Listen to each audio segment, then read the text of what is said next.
नागपूर जिल्ह्यातल्या रामटेक तालुक्यात महाराष्ट्र शासनाच्या महत्त्वाकांक्षी गाळमुक्त धरण गाळयुक्त शिवार या योजनेत मोठ्या प्रमाणात गैरव्यवहार झाल्याची तक्रार समोर आली आहे।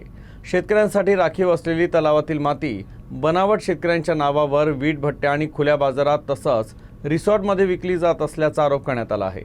या प्रकरणाची गंभीरपणे दखल घेत रामटेकचे प्रभारी उपविभागीय अधिकारी रमेश कोल्पे यांनी कठोर कारवाईचे संकेत दिले। रामटेकमध्ये तलावांची संख्या खूप जास्त आहे। विविध तलावांमधील गाळ काढण्यासाठी शासनामार्फत निविदा प्रक्रियेद्वारे कंत्राट देण्यात आलं।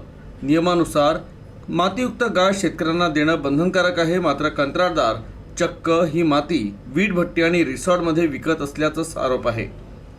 या प्रकरणाची गंभीरपणे दखल घेत रामटेकचे प्रभारी उपविभागीय अधिकारी रमेश कोल्पे यांनी दोषींवर कठोर कारवाई करण्यात येईल असं स्पष्ट केलं।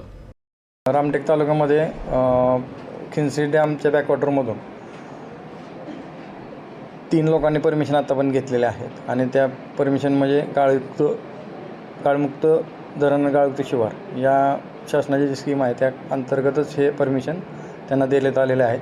त्या परमिशन जे दिलेले आहेत त्या ह्याच्यामध्ये जो माल निघत आहे तो शेतकऱ्यांनी शेतामध्ये टाकण्यासाठी मागितलेला आहे। त्याच्यामुळे त्या धरणाची कॅपॅसिटीसुद्धा वाढेल भविष्यात आणि जो सुपीक गाळ आहे तो धरणातून कमी होऊन तो शेतकऱ्यांच्या शेतात गेल्याने त्या ठिकाणी त्यांना चांगलं पीक घेता येईल या उद्देशाने ही गव्हर्नमेंटची स्कीम आहे।